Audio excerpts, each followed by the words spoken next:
Thanks to those joining me live and to those that be joining me on archive. D-Style is here. Calix, let's do a sound check really quick. 1 2 1 2. Check 1 2. I'm here. There you go. All right. We're going to go audio for this one, guys. Just make this a little easier. Afro-Rican in the house. I did get your prospect. I will do a prospect watch for that next week for sure. Just letting you know I didn't miss your comment. AJ10 in the house. Batman tweet in the house. Batman tweet acting if YouTube's tripping. No, we're here. We're here. All right. Calix, first of all, make sure you guys jab that like button before anything. We're at 7. Let's get to 10 likes ASAP. Right, and let's get to that ASAP. First of all, before we continue, can you hear me good, Calix? I can hear you loud and clear. Awesome. All right. We cannot continue. We just can't without first asking you on your reaction about Sweet Pea. Yeah, sad, man. Sad way to go. And boxing lost not a great fighter, but a legendary, a giant. He's a giant of the sport. A giant of the sport. Just a guy I was in awe of watching. And I was thinking about this, like, I can't think of anybody I would put in his class as far as a defensive fighter of the modern era. I can't think of anybody I would put in his class. You know, people can throw out names of great defensive fighters, but to have somebody stand in the pocket, hands free, and have the full package. He's a great offensive fighter too, but people focus mostly on the defense, and a great counterpuncher, and just kept his hands free. And just I try to explain it this way to people who are maybe new to the sport and don't understand the levels of it, the degree of difficulty of what he did. You know, it's one thing to do like a Vladimir Klitschko or a Mayweather or a Bernard Hopkins when a guy gets inside on you. You just clinch him before he gets off his second or third shot. But what separated Whitaker as a defensive fighter from all of these other fighters is he kept his hands free in there. And he was always looking to make you miss by an inch and make you pay. And that was the difference. And he always stayed in the pocket too. So, I mean, just an incredible fighter. And look past the box rec as well. You got to put it fully in context. I saw your post. You were exactly right about that. And you were exactly right. I saw your video. He was also the first person that I heard the term pound for pound thrown out as. Now, I'm sure it was thrown out before. I'm sure it has something to do with us being the same age. And Ring Magazine started putting a lot of stock in pound for pound rankings around that time. And he was that guy, man. He was that dude. And the only fight I can say he was really beat that I saw was the Tito fight. Did you think he lost the De La Hoya fight? That was close. It was close. I had Whitaker edging it out. I had him edging it out. It was close. And that was an undefeated in his prime De La Hoya. I mean, just think about that. And this was Whitaker past his prime. And I mean, just think of he beat Chavez. He beat Chavez. Clearly, he beat Chavez in San Antonio in hostile territory when Chavez was 87-0. I mean, the things this guy did. And some of the great fighters that he beat that sort of at this day and age, a lot of people don't know, that maybe fly under the radar. People don't know how great Azuma Nelson was. A lot of these young guys who just started following boxing. I mean, the guys he beat, beating Buddy McGirt twice, just an incredible fighter. But the degree of difficulty of what he did, and he was like watching a shark in the water in the boxing ring. He was just born to be there. Yeah, man. AJ10 says you cannot teach his defense. It was all his. You know, like I don't know if you could teach that to somebody. The way this guy dodged punches. And he did it all. You can't forget his storied amateur career as well. The '84 Olympic team that was, just an incredible team, like a dream team of fighters. And you got to remember too, he was battling demons outside of the ring. So just imagine, you say this about a lot of athletes. As great as he was, just imagine what he could have been as well. It's sort of sad to say, but just a giant in the game. And I was thinking about this as well. Like, we talk about, I wouldn't put anybody in this class as far as a defensive fighter of our era, but inside fighting as well. The only person I can think of that comes to mind, just off the top of my head, there may be others, but James Toney is the only one who comes close to me, thinking to Pernell Whitaker, as far as inside fighting goes. As far as guys who really fought on the inside, now it's a lost art. They don't teach it in the boxing gyms anymore. It's easier to just teach a guy to clinch and reset and then get back into your range than to teach him to fight on the inside. But the only guy I can think of that comes close to him as far as inside fighting was James Toney. Yeah, James Toney, this definitely is maybe a close second to Whitaker, but Whitaker just had a whole nother level. I want to give a shout out really quick to Low and Profits in the house. Chief Funky 84 did a show with him yesterday. You guys make sure you check him out. DJ Mexicano de Tejas, Alexis in the house saying live again. Keep the videos coming. Absolutely.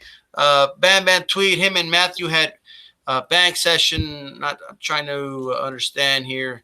What do you mean by that, Bam Bam Tweet? But Blood Boxing in the house is Dragon Style. What's going on? Kelly Ningman in the house. What's happening? You know, by the way, shout out to Blood Boxing as that Whitaker documentary. You guys should check it out on his channel, by the way. But as far as the Whitaker, man, what do you think about that Chavez fight? The performance in that fight? It was a great performance, and like I said, you to fully put it into context, 87-0 Chavez was, and fighting him in San Antonio, and he just went in there, and I mean, I thought he outclassed him. I thought it was clearly a victory, clearly, and I remember, I think it was Sports Illustrated came out, and I still have that to this day. I think it was Sports Illustrated, and it said robbed. They had a picture of Chavez or Whitaker on the cover, and it says robbed.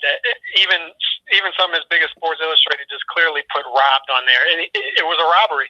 And it's one of the, given the magnitude of the fight, it's one of the worst robberies I've seen. It robbed him of his greatest victory. And he had some great wins, but it robbed him of his big victory. And he had several fights that it was like, what is that decision? I mean, come on. The only fight, like I said, the only fight that I can clearly say that he was clearly beat was the Trinidad fight. And that was well past his prime. Yeah. He was fighting demons. He was past his athletic prime. I think he was pro like 15 years at that point. So, but that was the only fight, man. But even the De La Hoya fight late in his career, like watching the De La Hoya fight, at that point, he couldn't pull the trigger on the counter punching how he did in his prime, but still he gave De La Hoya fits.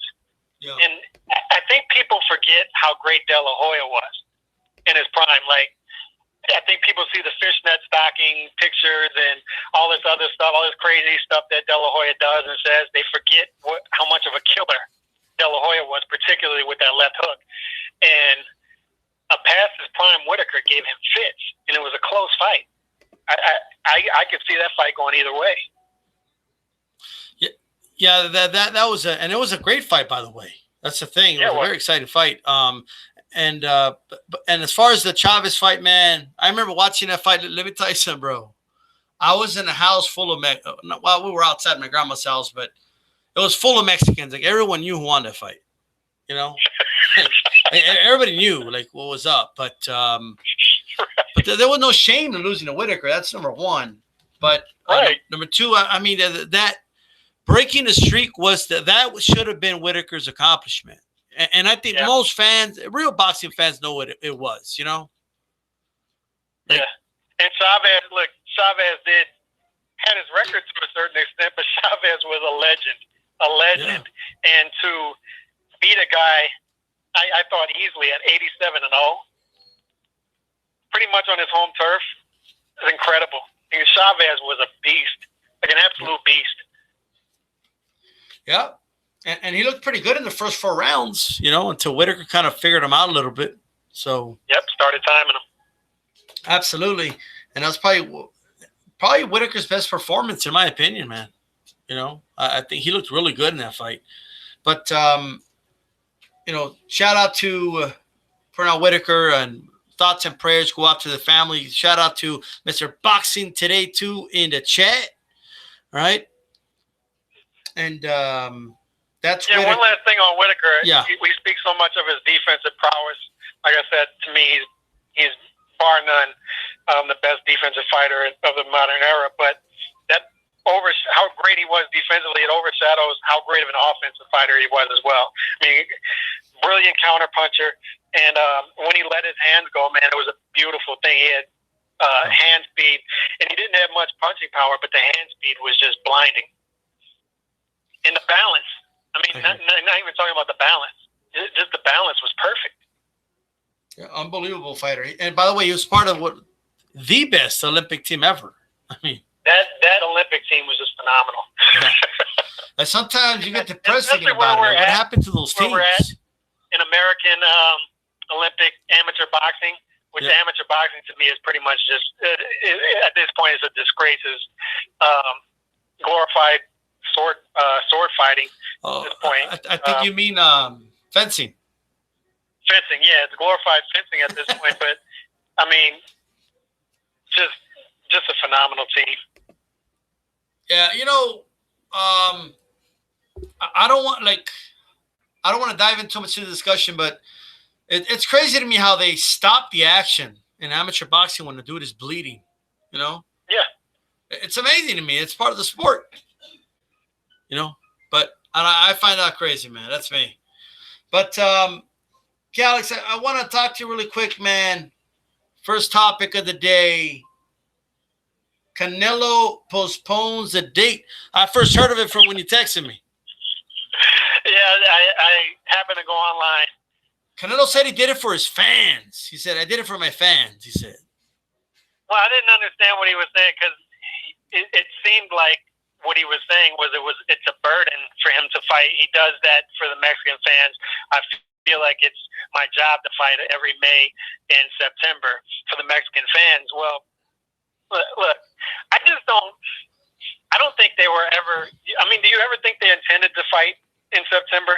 Because it seems to me like they've just been doing this whole runaround and they were just going to make an excuse. Because we talked about this last week and you brought it up. You were like, I don't know if he's going to fight in September. And I was like, come on, he's got to fight in September. He always fights in September. Right. He's ready to go. And all of a sudden, this dropped today. It surprised me. It surprised me. Well, but they're throwing out this excuse that they couldn't find an opponent. Like, really? Everybody and their grandma around 160 wants to fight Canelo, and they want that payday. So what are you telling me they can't find? They couldn't find the proper opponent for September. That excuse does not hold weight. Yeah, absolutely. Now I just want to give a shout out to Afro Rican G. He says he gave a super chat $4.99, the second one of the day. He says we gotta thank God he didn't have punchy power. Talking about Whitaker, or else it wouldn't be fair. He says salute to everyone. Imagine if Whitaker had punchy power, devastating power. Perfect fighter. The perfect fighter. If he had punch, but look, I mean, everybody has their thing. I don't know, but if he had punching power, would he have been a combination puncher? How he is, maybe he would have relied on his punching power and only throw one or two shots, and not been the combination puncher that he was. I don't know, but to me, he had the perfect balance. Just the upper body movement was incredible too. Yeah, I mean, I don't know. I can go on for hours talking about it. I just have to bring that up because it was a super chat. So donations, we do stop the action. We'll talk about that for a moment, right? But as far as Canelo, man, I can't, for the life of me, understand what he means by I did it for my fans. But I do understand, however, why the fight was postponed, right? Because he doesn't need to do the May or September date because he's making the same amount of money anyway. He's got a guarantee. Yep. So it doesn't matter. He's got the 11 fight guarantee. So he can fight whenever he wants. He calls the shots. I get all that, but I'm guessing he's going to go in December now, and he's going to get whoever he wants in December. Maybe the plan is he's been wanting to fight. They're going to do the Triple G fight all along, and he wants to rest himself until December. Maybe that's the thing. All I'm saying is they've been doing this whole charade like, oh, it's going to be Kovalev, oh, it's going to be Yardy or whoever, it's going to be this guy. Possibly, remember they threw out Andrade. And I remember that's when we started speaking about it. Like, you were like, is this guy really going to fight? Is he really going to fight in September? Because they're throwing out a lot of names. So I don't think they ever were going to do the September date. That's what it seems like to me. And they were just stringing people along. That seems to be the thing. But I think he's just going to rest himself until December. I'm guessing that's the move here. So if that's the move, then I would expect a big fight for December. Would it be Golovkin? Are they waiting for Kovalev in December? I don't know, but it seems like it would have to be a name. Right, it would seem to have to be a name, and then the zone is turning down like Munguia and like certain fights, you know. So I'm surprised, man. Issue. What is that? Maybe that's the issue because that seems like a viable fight, right? I mean, I'd watch that. Yeah. Well, I mean, I think everybody would watch it, but it's not a fight I want, to be honest with you, on Munguia. Right. But I'd rather Canelo fight in September than Canelo not fight in September. I'd rather see him against a Munguia or pretty much anybody. Well, what if he fights a better opponent, like, you know, in the next, you know, month or after, or in October or November, some. Right. You know, right. If it's Triple G, everybody's going to understand. People are going to act like they don't want to see the third fight, but people want to see the third fight. And if it's Kovalev, I would also understand. Yep. I mean, look. That's very much a risk. That's very much a risk. I mean, there is guys that will fight him in September. I mean, Andrade and Charlo will fight him in September, you know? Right. But just fights I want to see. so I just don't understand when he says, I'm doing this for my fans. I'm like, you're doing it for yourself, bro. Like, who are you kidding, you know? But that's what I'll say about that, man. But I was surprised, even though hindsight's 20/20, and you think about it, you're like, well, I mean, Canelo's like AJ10 said in the chat, I mean, he's going to make the same amount of money anyway. He's not under pressure to fight on a certain date or anything like that. Now, the question is, if you're another promoter, do you try to snatch that date? Yes. Yeah. Yes. If I'm a Mexican fighter, I'm snatching that date ASAP. When's Ruiz fighting next? When is he supposed? Are they doing an immediate rematch? Yeah, Ruiz, Joshua, September, man, it's open. They should do it that day. They should do that date. Ruiz should hop on that quick. They should hop on that. Yeah. He should demand the rematch in the States. They should do that out in LA or something. They should, but I mean, you think Joshua will fight him that soon? I don't think so. No, I don't think so either. I don't think so. But if you're Ruiz, I mean, why not fight a tomato can on that date in Staples Center? Yeah, he could do a tune-up. Is he allowed to do that, though? That's the thing. I'm not sure, but I would be, if I'm him or if I'm the next Mexican star, I'm trying to hop on that date real quick. Yeah, man. If I'm damn, man, Ruiz, PBC has to get on that quick, bro. Like a date on that, like on Fox or something like that. On, you know, and I don't know why Hearns will be against it. It'll just make the profile of Ruiz even bigger. You know, so when you do that rematch, there's more money. On it now. That's the thing. He backed out so late on this. Everybody was expecting him to fight. They only have 8 to 9 weeks now to find an opponent, whoever wants to hop on that date. So, dude, I just beat up Areola or something. Just do Areola Ruiz on like Staples Center on that date. That's what I'm talking about. Roll Areola back out. Yeah, just get him back out and remember Vitaly Klitschko beating him up at the Staples Center. I remember he cried. 20,000 people, and he cried after. Yeah. Let's see that again. He'll make him cry. That's for sure. No doubt. Chicano Prophet said, let's not give Mikey Garcia any ideas. Maybe Mikey Garcia on September 14th. Yep, I'd watch it. Yeah, why not? It doesn't even have to be anybody big you're fighting. Just fight a C-level fighter. Hop on that date. Fight in LA, fight in Texas. Yeah. Make that happen. Absolutely, man. Now I want to know what the chat think. Who do you guys think? Is there any fighter or Latino or special Mexican fighter that could jump in and fight on that? That date's open. They could take advantage of that date. So you guys let me know. And now, Calix, I want you to give one last pitch for Frotz, because next weekend we're going to release the last eliminator. He's on his 6th week. His last shot. So look, man, I punched myself out. I have nothing left. I can't make it last pitch. Look, I'd like to see Frotz have his week. I think for that 12 to 14 straight fights where he fought tough opposition, I think he deserves it. But the polls you're putting up, man, the opposition is tough. You got Desert Storm week this week, and Roy Jones is up in the mix, and Eric Morales. You got some tough fighters in there, so I can't really beg people to pick Frotz over legends in the sport like that. Well, look, how surprised were you when Bradley pulled the upset last minute against Cotto? I was very surprised. I thought Cotto had it, and I was happy, man. I was looking forward, being a Cotto tard, I was looking forward to seeing Cotto week. I was looking forward to talking about the iPad and talking about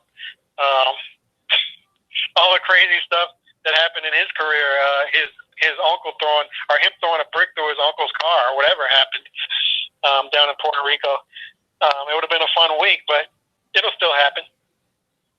I'm asking the chat who they voted for. Make sure you guys post that. We're at 12 likes. Let's get to 15 likes. Operation 15. Let's get to 15 likes. But check it out, Calix. We have Hopkins. We have Eric Morales. We have your boy Cotto. And we got the one and only Roy Jones Jr. Speaking of special fighters. I forgot. Apparently nobody forgot because he's dominating. He dominated the eliminator. He's dominating this poll. I'm kind of surprised, actually. He's close to 50%. But you never know. Somebody might, Hopkins is almost eliminated, which is shocking. But who do you vote for this week? Nobody touches prime Roy Jones that we've ever seen. So we shouldn't be shocked by that. Pensacola, stand up. Pensacola, stand up. Do you voted for Roy Jones, I'm guessing? I think so. Yeah. And when Calix votes for Roy Jones instead of Cotto? Kind of get confused. That's all right. All right. Now, give me your prediction, man. Calix, the floor is yours. Thurman Pacquiao, who's going to win this fight? Ooh, that's a tough one. And I was looking at the odds earlier. I'm sure we're going to get into that as well. This is a tough one because I've always felt that Thurman, I've felt this way for a couple of years now, Thurman's overvalued. I don't think he's been as active as he should have been. When he stepped up in class, his power hasn't come up with him. He's no longer a one-time Thurman. When's the last time Thurman has had a stoppage? Like a true stoppage or knockout? It's been a while. And it seems like when he steps up, look at the Sean Porter fight, look at the Danny Garcia fight. He fades. He fades late in fights. The thing with Pacquiao is, if I knew what Pacquiao was going to show up, I'd pick Pacquiao. And I wouldn't even look back. I would pick it clearly. But we're talking about a guy with 70 fights. DStyle, 70. 70. All right, we talked about it. He's had multiple careers within one career. This guy has a ton of mileage, a ton. Just the 4 fights with Marquez alone should take years off your career, right? I mean, and look at all the other fights he's been in with elite opposition, legends in the game. So we're talking about a guy who's eventually going to get old in the ring overnight, and this could be that night. I don't know. So to me, that's the wild card.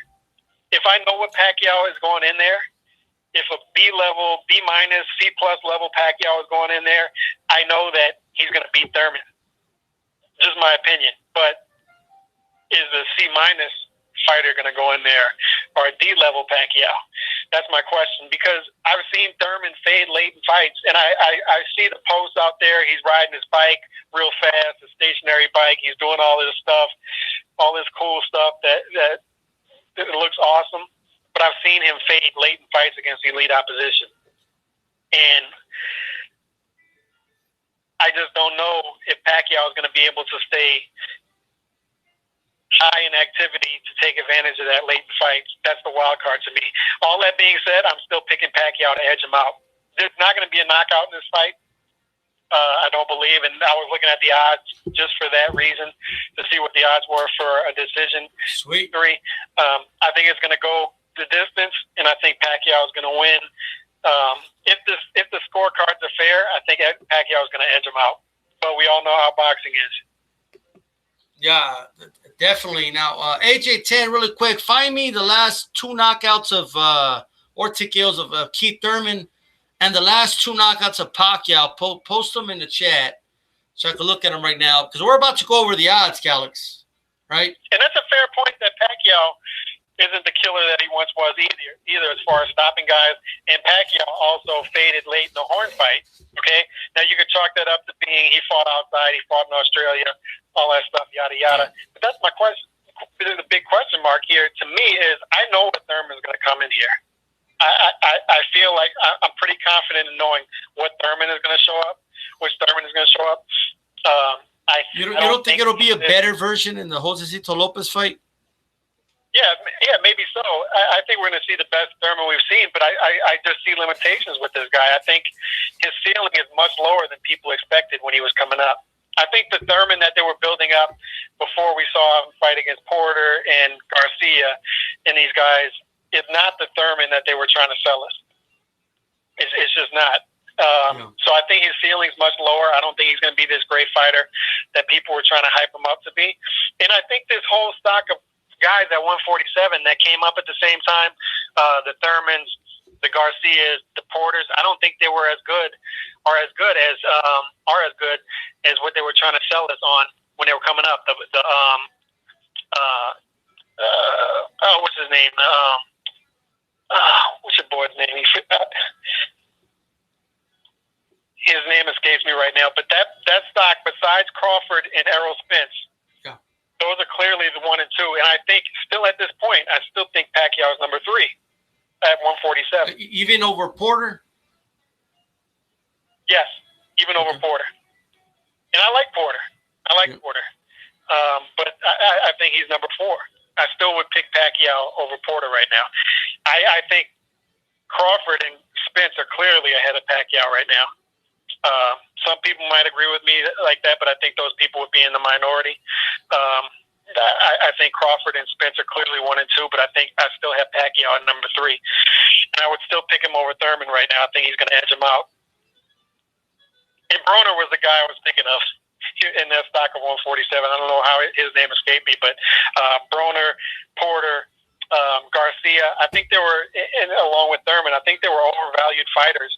They're not like that stock of guys at 147 that came up about 10 years ago when Mayweather and Pacquiao were coming, were in 1 and 2 at 47, and then you had that stock of guys, Paul Williams, Miguel Cotto, Antonio Margarito, even guys like Clottey, Quintana. Those were guys who were very good fighters at welterweight, even great. And they tried to compare these guys that were coming up at 147 to that stock, and to me, they were never at that level. Yeah, definitely, man. Look, AJ10 found them here. Check this out. Last 2 KOs or TKO for Pacquiao are Matisse and Cotto. And the Cotto one, honestly, I think Cotto could have finished that fight, to be honest with you. Yeah, but he was slicing Cotto up. No, he was, but he could have finished that fight. You know what I mean? And I wanted Cotto to win that one so bad, but yeah. But just to talk about the odds, I mean, what I'm trying to put in perspective is how likely is it that Manny's going to win by knockout? You know what I mean? And the last 2 of Thurman are Soto Caras and Diego Chavez, 2 guys that are a lot more hittable than Manny Pacquiao, in my opinion. Right. At least more hittable flush. Okay. So that's what we're looking at right now. What do you think?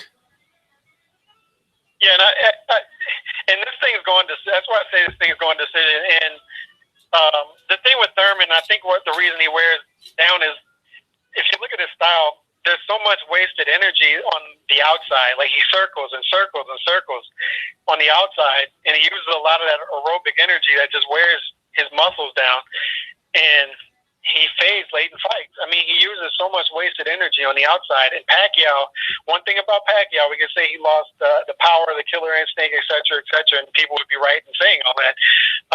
But he still makes you work. He still makes you work. And I don't think Thurman's seen anybody, even a Pacquiao 70 fights in, I don't think he's seen anybody who's going to make him work, who's made him work like Pacquiao's going to make him work on Saturday night. Well, here are the odds, Calix. You ready? I'm sure you already know them, but Pac, I guess because of all the bet, what people need to understand about betting, it does change. Like if odds first come out, if you see some good odds, you got to take them right away. Okay. Yep. You know, so if you thought Pacquiao could win, the time to bet was like a couple of weeks ago, right?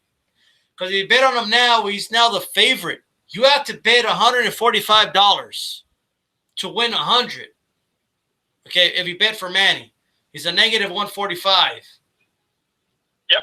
So let's say you bet $145. Pacquiao wins. You get $145 back, and you get $100. You know that you make.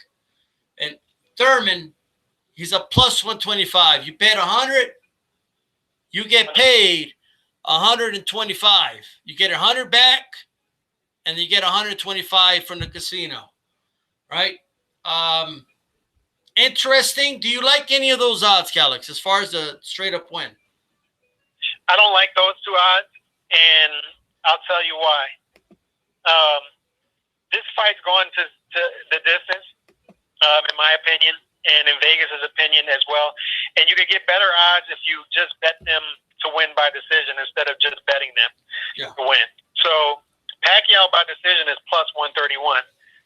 So you bet 100, you get 131 plus your 100 back. Thurman by decision is plus 185. Okay, wow. So those are good odds as well. So if you're going to bet one of these fighters to win, bet them to win by decision. You get much better odds. So it changed. These were from just 30 hours ago. It was Pacquiao 140 by decision. So it went down. Yeah. Right? That went down. It's going to continue to go down. Go bet now, guys. Go. I mean, first, wait for the feet to end first, right?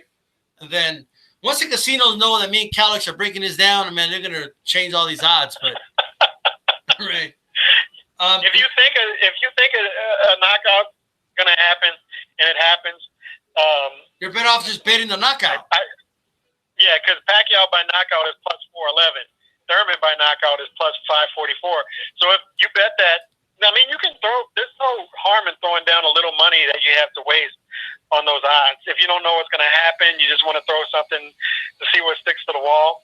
Like if you think this is going to be a close fight and it could happen and that it's a draw, guess what the draw is? Plus 1489. So imagine throwing down $100 on that and winning $1,489. So there are things you can win on if you want to just throw something to the wall. But I would stick, if you're looking for value, pick the fighter you think is going to win by decision. And, you know, I just happen to think Pacquiao is going to win by decision, so I would bet look for the plus 131 there. But if you think Thurman's going to win, you got that plus 185 there too. A lot of people, you know, it's if you bet Thurman straight up. I mean, if you're going to bet one straight up, it's Thurman to me because it's a plus 125. You know what I mean? Yeah. But I still don't recommend that. I would go Thurman by decision. I know there's some dudes saying they're going to bet on the knockout, but if anything, I would go. Like the bet I like, dude, is the decision or the fight going over 12 rounds. Yeah, what was the over under? Which I thought I had it. I wrote it down. What happened? You could also bet the quarterly. So you have rounds 1 through 3. You think it's going to end in 1 through 3, 4 through 6? I mean, but like I said, I don't think a stoppage is going to happen. But you have 1 through 3 is plus 1350, 4 through 6 plus 950, 7 through 9 plus 650, 10 through 12 plus 750. And if you just want to bet it going the distance, it's minus 300. That's what I have. But they usually have an over-under too. Like an over-under for a fight like this would probably be like 10 and a half. There you go. Okay. 10 and a half rounds or something like that. Yeah, I thought I had the over-under.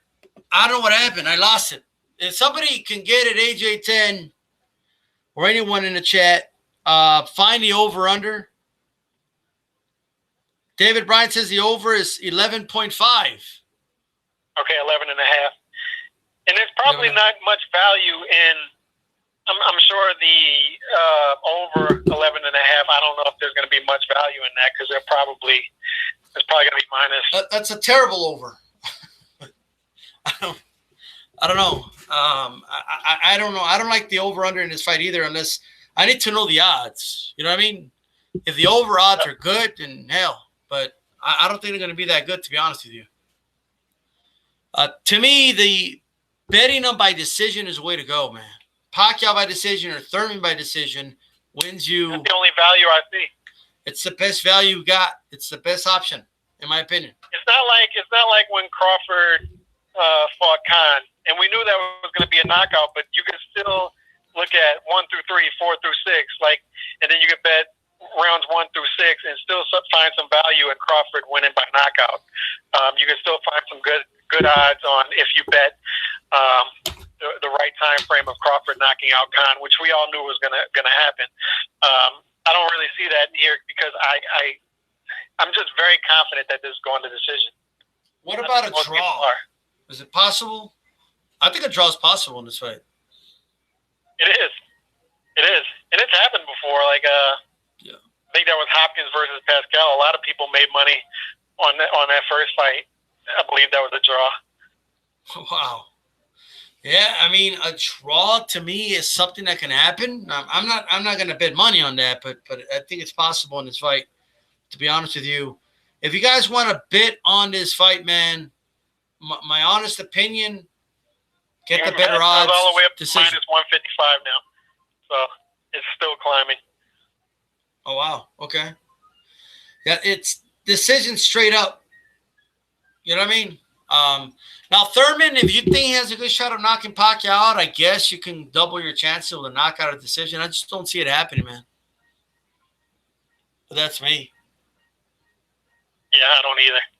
You know, that's what I think. Those are the odds for that fight, man. You have anything you would straddle in this fight? Anything what? Anything you would like straddle? You know, like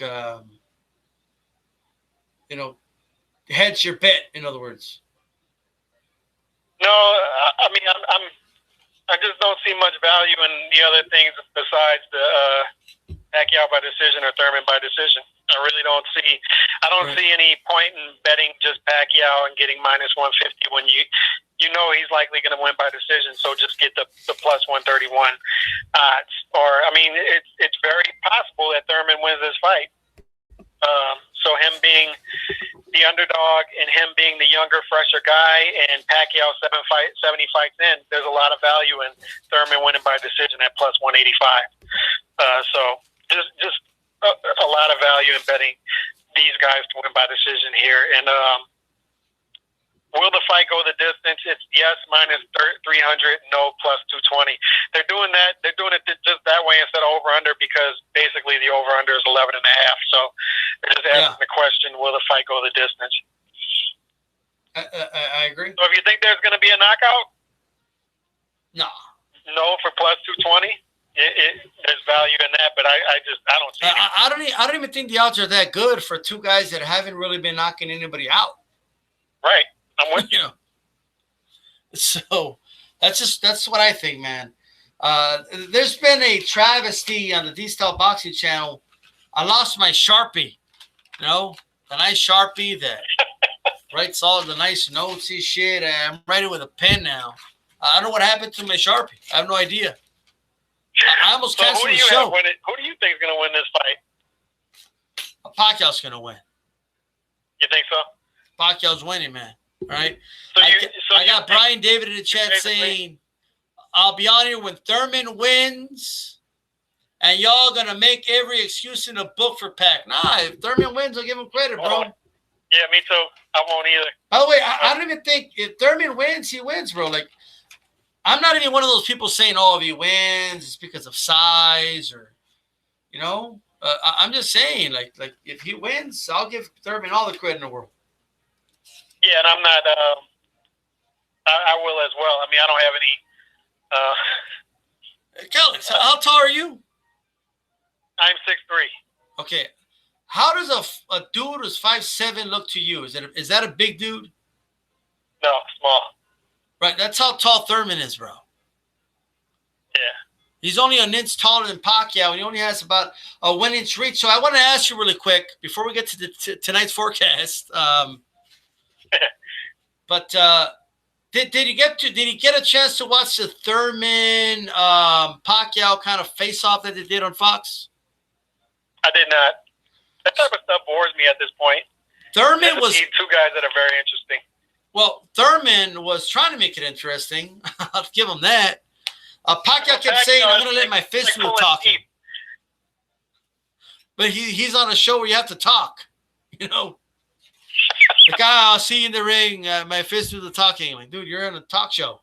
Like, it's like pulling teeth trying to get Pacquiao to say something interesting. It's brutal. Remember Rocky when they asked him, say something derogatory about the champion? Oh, yeah, he's great. You know, Pacquiao won't say anything bad about dudes. But anyway, the only time Pacquiao's talk shit is when he said something about Margarito, like, oh, he knew about the raps. Come on, something like that. And he covered his eyes. No, but man, Thurman was Thurman trying to play the bad guy? Yeah, well, Thurman, yeah, kind of. He was like praising Pacquiao, and then he was like giving him a backhanded compliment, and, you know. But anyway, he started mocking Pacquiao how he has T-Rex arms. Oh, he's gonna come at me with his T-Rex arms, that.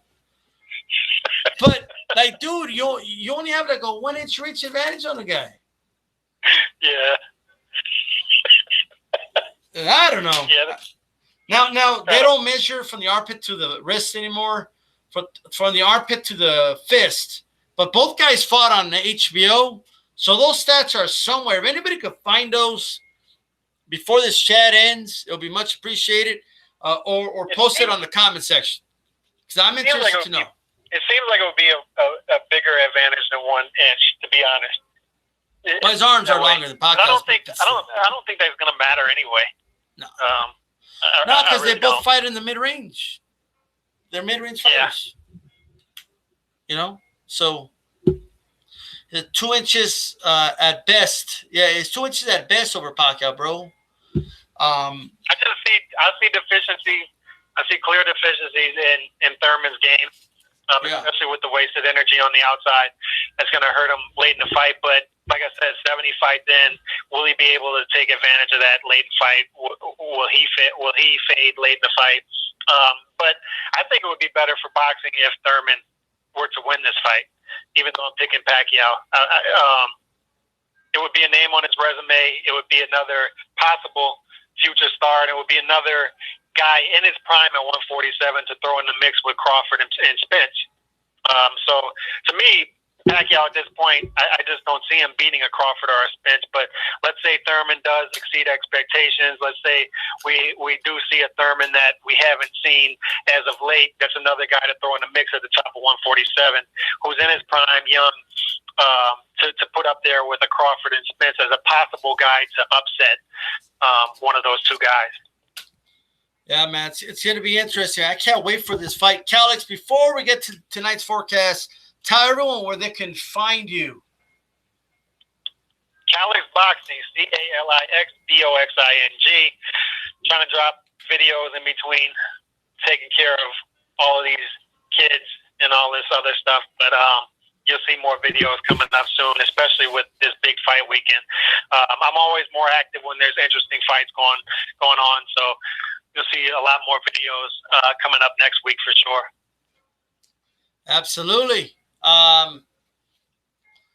Calix, you know what tonight's forecast is?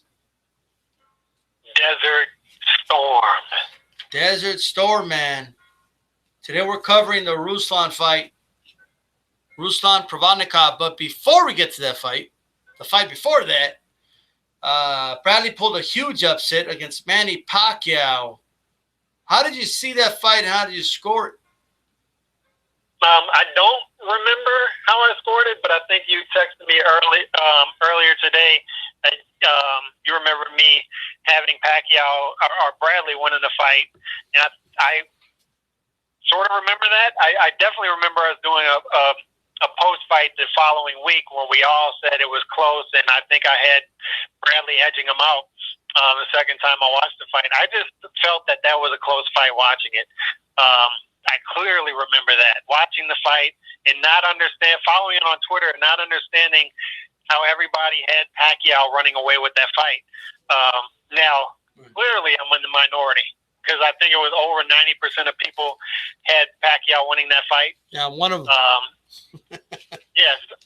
Yeah, so I just felt like Bradley was doing a lot of work in there that he wasn't getting credit for in that fight.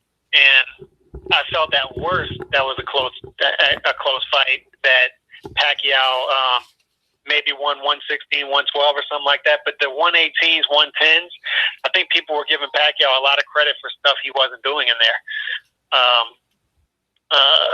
So I thought that was Bradley's best performance against Pacquiao. And people had the second fight closer than the first fight, but I felt like Bradley did a lot more stuff in there in the first fight than he did in the second fight.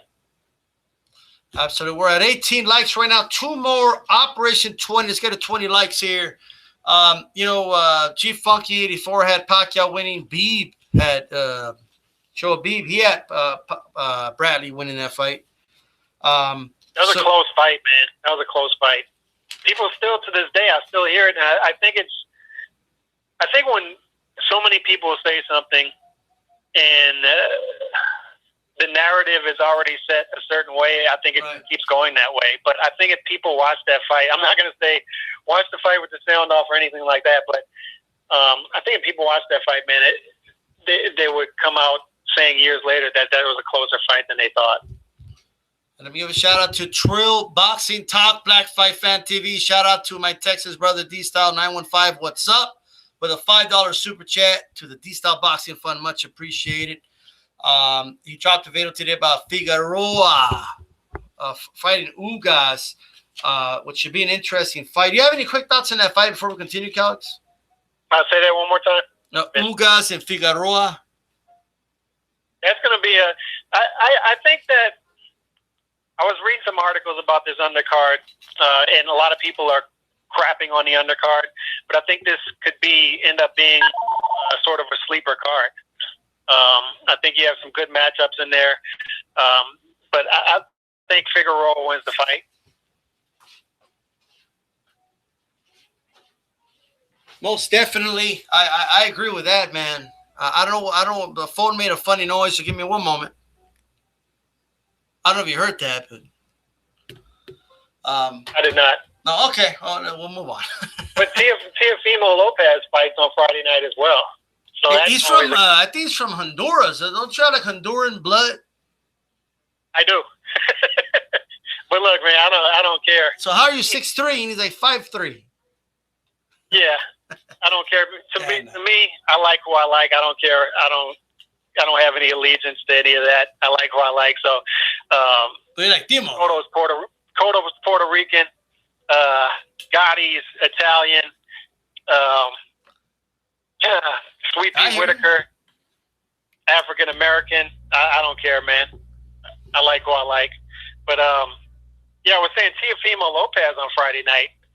Definitely. He's always a can't miss. Always. So I want to see him do his work on Friday night, get in and out like I expect him to do, and build up those big fights that are coming for him starting late this year, I think. And he's got to do his damage at 135 soon, man, because he's busting at the seams. He's going to be at 140 soon. I'll tell you what, man, that Honduran soccer team needs more people in the stands, though. I'll say that. Right.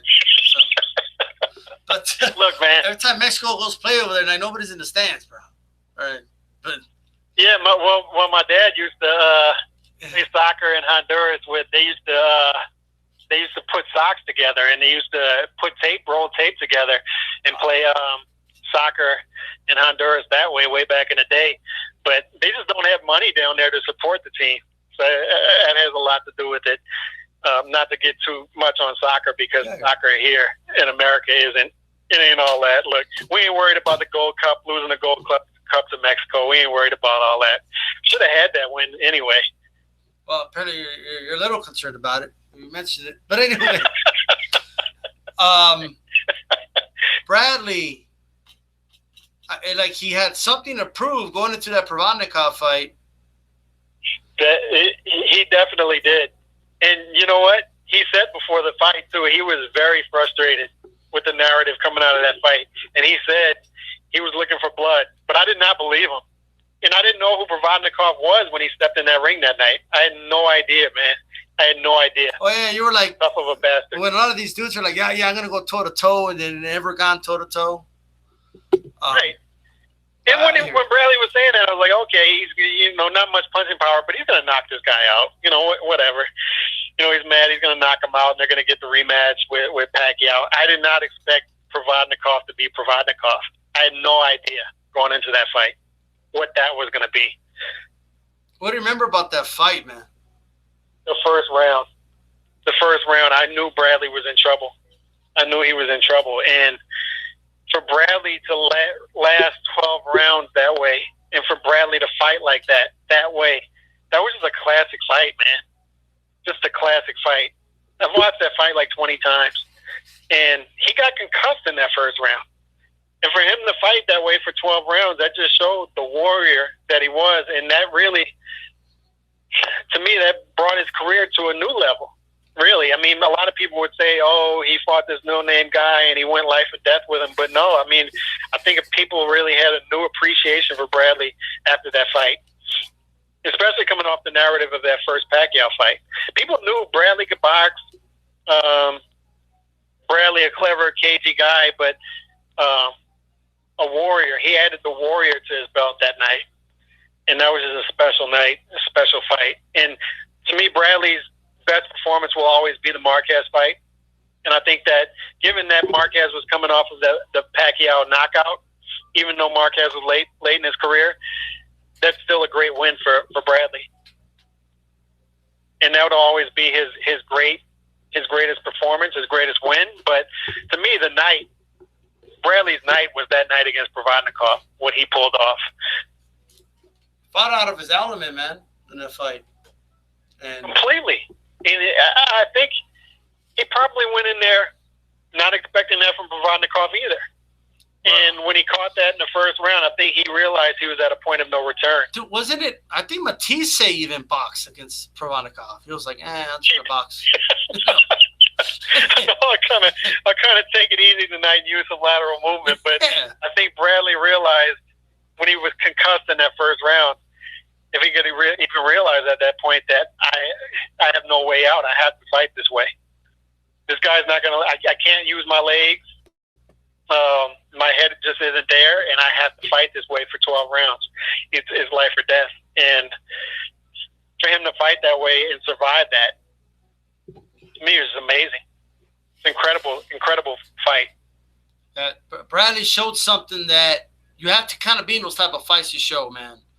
And that fight, I'll never forget that fight, man. That fight is underrated, don't you think, in terms of yes. A lot of fights, they deserve, when you talk about the most exciting fights ever, they deserve what they get, right? Morales, Barrera won, and the Mickey Ward, the first fight especially, and then the Corrales Castillo, right? Castillo. I'm not saying they don't deserve to be mentioned, but like no one like mentions Bradley Provodnikov. Yep, it's up there. It's up there. That fight was so many amazing. Classic rounds in that fight. Now, granted, if I'm in Bradley's corner, I'm a fan of Bradley's. I hate that fight when it's happening because I don't know what the hell you're doing. But he still came out with a W, you know. I don't like, man. Did you see those the lead up to the Marcus fight when they were showing like Bradley kind of stuttering? Yeah, I was kind of concerned, man, but he recovered from it, man. And that was the thing. He was a completely different guy against Marquez. Like, it's like, oh, okay, that's not the guy who fought Provodnikov. He just showed you different layers. Like, if you watch the Devin Alexander fight, remember the top two guys at 140, and you're watching Bradley fight, and you're like, oh, this guy kind of just stinks it out. I don't. This guy's a great fighter, but I don't know if I really want to follow his career this closely. If he's going to just give you 1-2 headbutt, and then he shows you the Pacquiao fight, the first Pacquiao fight, where I think he gave you different layers in that fight. Yeah. He opened up when he had to open up. He moved around when he had to move around, show good movement, and then he gives you a different look against Provodnikov, and then he comes out against Marquez and gives you a masterful boxing performance against a masterful boxer. Yeah, he outboxed the boxer. That's the thing. Like, he out-warriored the warrior Provodnikov in that fight. He fought the fight that you would tell him not to fight against Provodnikov. He went out and fought, and then he goes out against Marquez, and you're like, okay, maybe you should be the warrior in this fight. And no, he goes out and outboxes the boxer. I like that fight too. I like the Marquez fight. It's a good fight. Yeah, I like the fight too. And yeah, he probably shouldn't have opened up, because Marquez, being the masterful counterpuncher that he is, he probably fought the best fight strategy-wise that he could have against Marquez, but he still had to go out there and execute, and he did. Yeah, but if he came forward the way he did against Provodnikov against Marquez, bro, I think Marquez would have hurt him. Yep. It would have probably been Marquez Diaz all over again. An aggressor coming forward, not much punching power against a masterful counterpuncher. So you might have had Marquez stop him late in the fight, but he didn't do that. He fought a smart, intelligent fight in that fight. Definitely. Now, Calix, we do appreciate your time. I know we got to let you go before they divorce you or something, but or something. But I don't know. The kids are knocking on your door right now or something. But, I just want to ask you one more. The White Rivas fight. You have any interest in that fight? Does it intrigue you? Which one? Dillian White against Rivas. Not really, to be honest. I mean, in the heavyweight division, outside of the top 5, I'm not really interested until they fight guys in the top 5. So if it's Dillian White, so he's not top 5 to you. No. Man, England's gonna hate Calix for the rest of your life. You have him in your top 5? No, I don't. But people from England swear he's like top 5, bro. No. I mean, I can name off the top of my head: Fury, Wilder, Joshua, Ruiz, and I would put Luis Ortiz over Dillian White. Yeah. Oh, definitely. I still think Luis Ortiz is being slept on, man. I still think when that fight happens, I thought I heard something about that fight being postponed. Is that correctly? Is that correct? Wilder against Ortiz? I don't think it's postponed. I just don't think they've given us a date yet. Okay. There's rumblings about possibly Ruiz, believe it or not, Ruiz against Wilder. Woo. Like, I'm all for that, like, honestly. Yes. Just get to the point now, fuck it. Give us that one right now. I would love that. Yeah. But I'm telling you, though, if it's Wilder against September. Ortiz, yeah. Wilder's ready to go? Yes.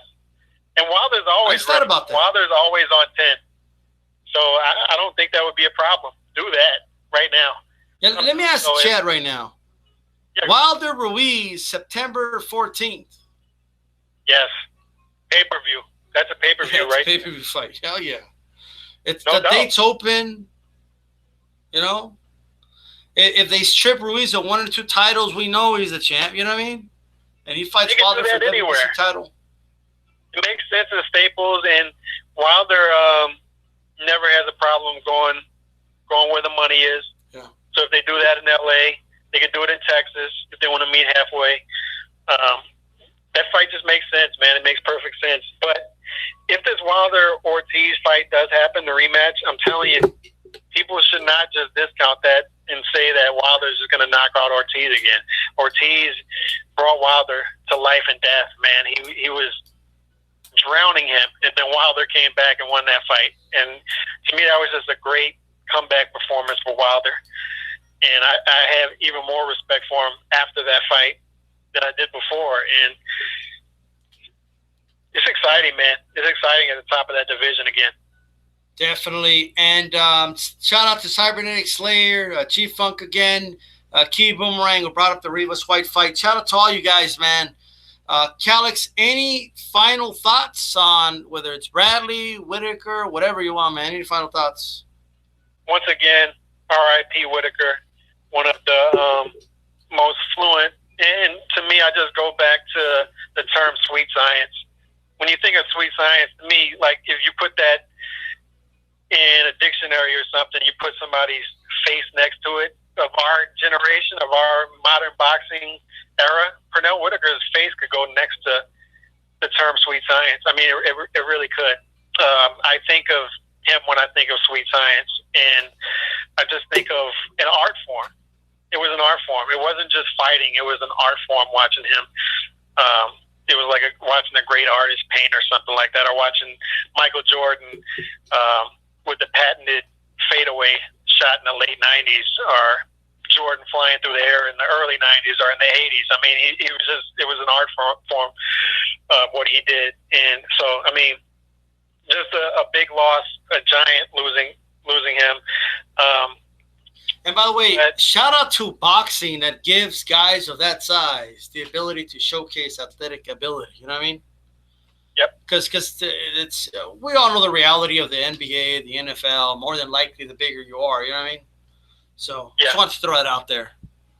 Yeah, and I don't know where, I'll defer to other people who are bigger historians. I have a Bert Sugar book, so when I get off, I'm going to actually look that up, because I have his book, Top 100 Fighters of All Time, so I'd like to see where he has Pernell Whitaker ranked. I think that book was written maybe 15, 20 years ago, so I'd like to see where he has Pernell Whitaker ranked, but it'd be interesting to see where he falls as far as greatest fighters of all time. I'm really not sure. He'd be top 30, top 50, somewhere up in there, maybe even top 25. I don't know. But I'm going to look at that, and I'm going to do more research on that. But as far as Thurman Pacquiao, like I said, I really see that fight going decision, and I see Pacquiao winning that one. That's all I got, man. Great, man. Calix in the house. I want to thank you, man. I want to thank everybody watching. Make sure you throw the jab at the like button before we're out. For those that are too literal, I hope nobody broke their computer. Okay, that means press the like button. All right, guys.